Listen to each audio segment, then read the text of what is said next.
Welcome to પીનૂસ kitchen. તો ચલો friends, આજે આપણે ભીંડાનું શાક બનાવીશું. ભીંડાનું શાક બનાવવા માટે મેં અહીંયા ભીંડો લઈ લીધો છે અને તેને આ રીતે સારી રીતે કટ કરી લેશું. તો આપણો ભીંડો કટ થઈને રેડી છે. હવે આપણે એક પેનમાં 4 ચમચી જેટલું તેલ લેશું. તેલ સારી રીતે ગરમ થઈ જાય ત્યારબાદ તેમાં કટ કરેલું લસણ, હિંગ નાખી સારી રીતે વઘાર કરી લેશું. હવે આપણે તેમાં કટ કરેલો ભીંડો નાખીશું અને સારી રીતે મિક્સ કરી દઈશું.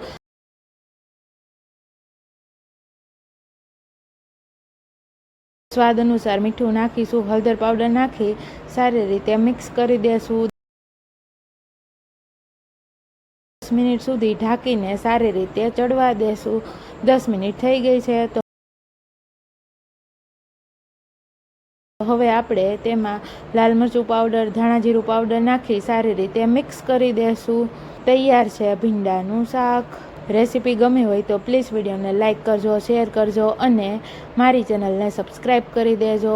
ફરી મળીશું આવી જ નવી રેસીપી સાથે. ત્યાં સુધી બધાને બાય, આવજો. Thanks for watching. Take care. જય શ્રી કૃષ્ણ.